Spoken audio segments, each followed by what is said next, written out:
Here are the best looking games to try on iPhone and iPad. For reference, all games but 2 have been played on an iPhone 15 Pro.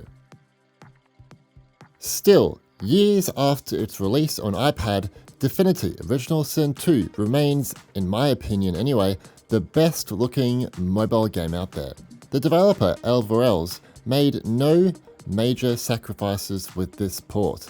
The latest iPads with the M series chip runs the game at 60 FPS, almost native resolution and ultra settings. Older supported devices are capped at 30 FPS, but are not too far behind graphically. This game supports Metal 2.1, deferred renderer with pre-baked light probes and clustered lighting, spot and point light shadows, ambient occlusion, motion blur, bloom, depth of field, SMAA or FXAA, aliasing based on your hardware, vignette, anisotropic texture filtering, and volumetric lights. There's a lot going on here. Divinity Original Sin 2 costs $29.99 USD. This is an iPad only game. Please see a list of supported iPads on screen now. The next best option is RE Village. It isn't nearly as demanding as you might think, so it can run okay here, and Metal 3 support sure does help. It has advanced custom graphics options. You can change the resolution, FPS, enable or disable metal effects, and more. This is both a good thing and a bad thing, as many users will play above what their device is capable of, and crashes will occur. This is most going to occur on the iPhone 15 Pro models. The game is definitely best played on iPad. A limited part of the base game can be played for free, which is cool, but in order to play the full game, an in-app purchase is required. Please see a list of supported iPhone and iPads on screen now. Alien Isolation may be quite an old game now, but graphically it still holds up well. We have improved visuals and performance over Switch, PS4, Xbox One, and in some cases PC.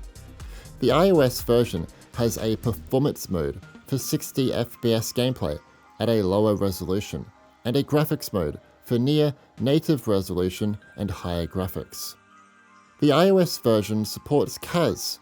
The use of CAS means all the small signs and symbols in the game are now sharper and easier to read compared to the original console version, and the shimmering and aliasing artifacts have been removed.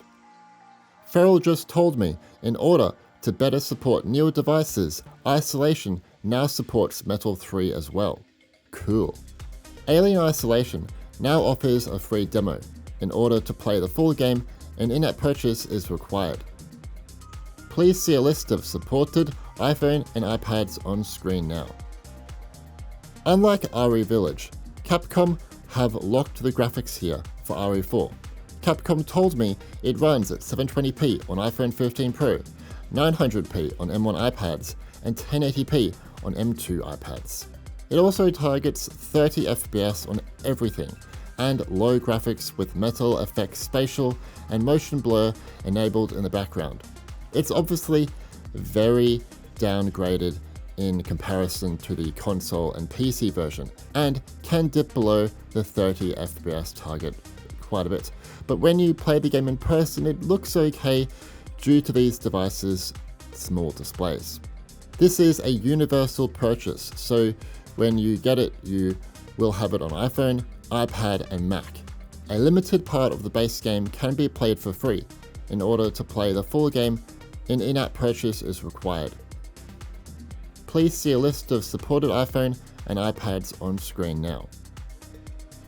Death Stranding is a game I never imagined I would play on my iPhone or iPad, but here we are.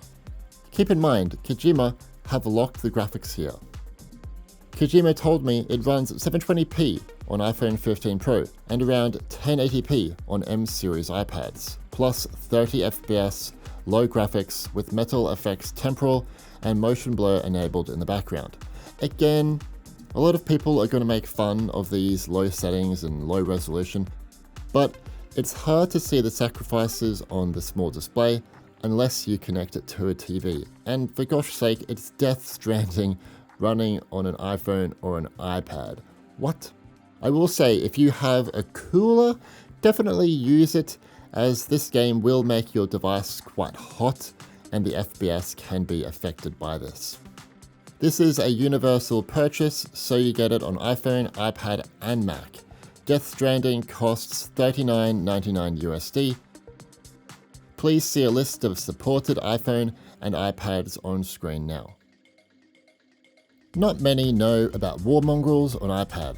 It runs at lock settings on iPad and 30 FPS, but visually it's on par with the PC and console version, which is outstanding.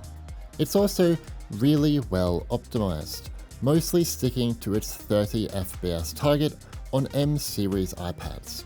Destructive Games also told me the game supports Metal 2.1, so it's impressive results even when using an older Metal framework, and also a good showcase that Metal 3 isn't the be-end and end-all. Also, this is a universal purchase between iPad and Mac. Mongrels is on sale right now for $4.99 USD, but it usually costs $39.99 USD. Please see a list of supported iPads on screen now. Wreckfest is another old console racer game, but it has been heavily updated on mobile. It has some very advanced graphical options on offer, with MSAA anti-aliasing to improved jagged edges, next-gen level graphics with high-quality trees and textures, foliage and grass to the racing tracks, effects for broken windows and brake lights, and up to 120 FPS support, but you'll need to lower the settings dramatically for that. And also what's worth noting is that the 3D scene is rendered from 40 to 83% of native resolution, depending on what you put your screen scaling to in settings. This is what Handy Games told me. Handy Games also told me that the game is powered by Molten VK on iOS. Not many games on iOS use Molten VK, to my knowledge. Wreckfest costs $9.99 USD. Please see a list of recommended devices on screen now. Myst is an Unreal Engine 4 remake of the 1993 classic puzzle adventure game. Cyan have added Metal 2.1 and AMD FSR 1.0 support to this game. AMD FSR does make the game look quite a bit blocky and blurry, but they said it helped to bring this huge game to mobile. Cyan told me AMD FSR is also upscaling the resolution from 50% of native resolution on all devices. You can also adjust the quality preset here from low up to ultra. You can also enable or disable motion blur and play up to 120 FPS. That being said, the game is better played at 30 FPS on everything, as it will get quite hot at a high frame rate. Anyway, a limited part of the base game can be played for free. In order to play the full game, an in-app purchase is required. Please see a list of supported iPhone and iPads on screen now. I'm not a massive fan of free gacha games. I'll give it this. Despite Genshin Impact's stylized anime graphics, it features some breathtaking open world locations and gorgeous cutscenes. MiHoYo added metal effects support in 2023, but for whatever reason it was removed in a recent update. Don't worry, they have confirmed that it will be back soon. New on iPhone 15 Pro and M series iPads are higher quality textures, high quality water, and volumetric fog. Please see a list of recommended devices on screen now. MiHoYo's other free gacha, Honkai Star Rail, recently received similar treatment on iPhone 15 Pro and M series iPads. Metal Effects was added as an in-game option, and it greatly improves performance, especially if you're aiming for 60 FPS. And once again, new on iPhone 15 Pro and M series iPads are higher quality textures, high quality water, and volumetric fog. Please see a list of recommended devices on screen now. Unlike the previous games, this one is not a gacha. It's a paid premium ARPG with similar anime graphical style. From its graphics to its lighting, the world feels incredibly immersive, and the cutscenes boast a cinematic quality that, in my opinion overall, this game actually looks better than Genshin Impact and Honkai Star Rail, but that's just my personal opinion. The bad news about this game is that it doesn't have controller support, which is very annoying, and I hope it can be added in the future because it's very much needed. Astris costs $9.99 USD. Please see a list of recommended devices on screen now. Some of you may disagree with me on this one, but I don't care. Warzone Mobile is not up to the PC and console versions graphically. I'd say it's more on the level of a PS3 COD title. That being said, it's still one of the best looking shooters on mobile and vastly superior to COD Mobile in every aspect. It has different visual quality options from low up to high and peak, and you can play at an uncapped frame rate and change the FOV. Activision told me Warzone Mobile does not support Metal 3, which means it's probably running on Metal 2 whatever. This isn't really a bad thing because the game still runs pretty well. Please see a list of recommended devices on screen now. The NBA games on Apple Arcade, while not having the same content as the PC and console versions, are not too far off in the graphics department. Most new iPhone and iPads can easily play the game at ultra high settings with a locked 60 FPS. Ultra high puts the graphics on full display too, and it plays at native resolution. You've got motion capture for the players. Players are higher res and have been remodeled and retextured, and there is greater reflection and lighting on the court. The only downside is that some of the spectators in the crowd do look pretty bad. NBA 2K24 Arcade Edition is only available to Apple Arcade subscribers on the App Store. Please see a list of recommended devices on screen now. The mobile version of Grid Autosport is probably the best place to play this game. It includes improved lighting and reflection, real-time dynamic car shadows, enhanced particle effects, per object motion blur and depth of field, and real-time car reflections. You can also switch between a few graphics modes. Graphics provides the best visual fidelity at 30 FPS and near-native resolution, and performance provides 60 FPS at a lower resolution. On iPad Pros, the game also has a Performance Plus mode for 120 FPS gameplay. I hope in the future Feral Interactive can add this mode to the iPhone models with a ProMotion display. I'd also say this game was a good showcase of how Metal 2 could help bring a AAA racer to mobile back in the day. Anyway, there is a free demo version of Grid Autosport on the App Store, or you can buy the premium version. Please see a list of supported iPhone and iPads on screen now. XCOM 2 is a heavily overlooked AAA strategy game to try on iPhone and iPad, and it looks pretty good too, hence why it's in this video. As you'd expect from Feral Interactive, it offers a few graphical modes. Performance provides a higher frame rate, 40 FPS, but outputs at a slightly lower graphical quality to achieve this performance. Graphics mode, which I suggest for this game, provides the best visual fidelity, but it's capped at 30 FPS. Under this mode, the colors are more vibrant. The environment shadows are higher, but there are still no unit shadows, which is annoying.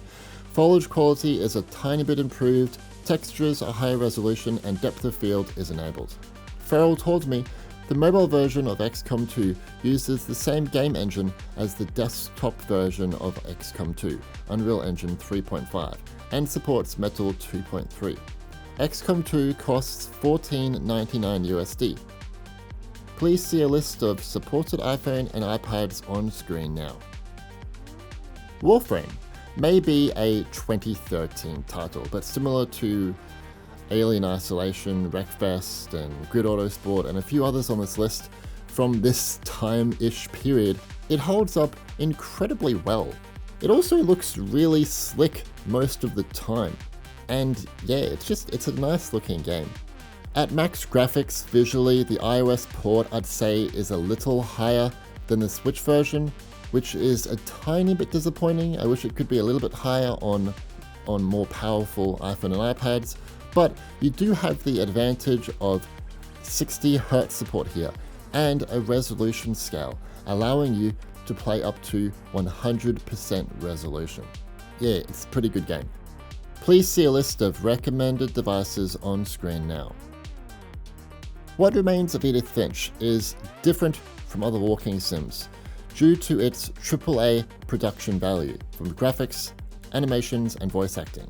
Giant Sparrow told me the types of effects and materials shaders used vary from story to story, but some common features are deferred lighting with a combination of baked and real-time lighting, screen space reflections, and cube map reflections composited into a reflection environment, screen space ambient occlusion, real-time cascaded shadow mapping, post-processed bloom, filmetric tone mapping and color grading, motion blur, depth of field, vignette, and chromatic aberration. It also runs close to native resolution on new devices after 2021, so it looks good, the game. What Remains of Edith Finch costs $4.99 USD. Please see a list of recommended devices on screen now.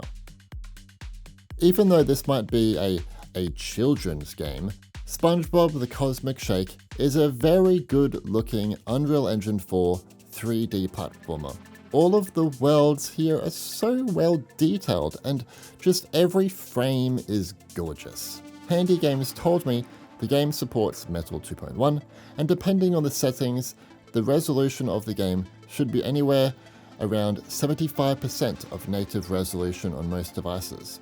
Notable post-processing effects in use are Bloom, SSAO, SSR, FXAA, and the distant fog in some levels.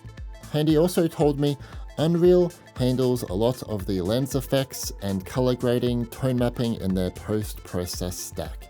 And they use Unreal's FXAA as it produces a not too blurry image even at low resolutions, while still mostly getting rid of very obvious aliasing. Anyway, Cosmic Shake costs $9.99 USD. Please see a list of supported iPhone and iPads on screen now. Playing Journey on a new iPhone or iPad is close to the PC version. Really, it is. You can play up to 120 FPS with very high resolution enabled. Journey is made by the same people behind Sky, Children of the Light. For me, this game is more visually impressive despite being older, with insane lighting quality, much better sand rendering, a better implementation of motion blur. It's also a console experience, while Sky is more tailored towards a casual gaming audience. Journey costs $4.99 USD. Please see a list of recommended devices on screen now. I know many have mixed opinions on the GTA Trilogy Definitive Edition, but hear me out. I think playing on mobile might be the best place for these games. Why? One main reason, and you might laugh at me, the classic lighting, which is only available for the mobile versions of these games. Otherwise, just like the console and PC versions, over the original it has new lighting and environmental upgrades with high resolution textures and increased draw distance. There is also a resolution slider in-game, which allows you to play up to 100% resolution. The games can look great. I just wish they weren't all capped at 30 FPS. Anyway, GTA Trilogy, the definitive edition, is available to Netflix subscribers on the App Store, or each game is sold separately for $19.99 USD on the App Store. Please see a list of supported iPhone and iPads on screen now. Some of you might be saying, well, why is a Disney game on this list? Well, because it is. Okay, it's a good looking title, alright? It has wonderful, stylized graphics and great effects are in use. Now, yes, it is running at low graphics by default on all iPhone and iPads, but it still looks okay in person, and in my opinion, low graphics look fine even on PC. It does run at 30 FPS on all iPhones, but on new M series iPads, it supports 60 FPS, which is great. Disney Dreamlight Valley Arcade Edition is only available to Apple Arcade subscribers on the App Store. Please see a list of supported iPhone and iPads on screen now. Here are some bonus games. No Man's Sky is supposed to release at some point on M series iPads. I don't know when that is, but I really wanted to come. What's happening, guys? Just release the game already. Assassin's Creed Mirage has been confirmed as coming to iPhone 15 Pro in 2024. I'm almost certain though that it will come to M series iPads and Apple Silicon Macs as well. Goat Simulator 3 is the full console and PC experience on mobile. Its major downside is running at low graphics and 30 FPS. It still looks better than most 3D games on mobile though. Little Nightmares, while an indie game, has high quality graphics, art and atmosphere that should not be overlooked. On iOS, it has custom graphical options too. Farming Simulator Mobile offers similar graphics to the PC and console version, but I'm not a big fan of its in-app purchases. There is a Netflix version which fixes this, so you could look at that one. Fantasian is worth a mention due to it having real dioramas 3D scanned into the game as background assets. It's absolutely gorgeous, especially on an iPad. What do you think of these iPhone and iPad games with what I believe are the best graphics? Are you impressed or disappointed?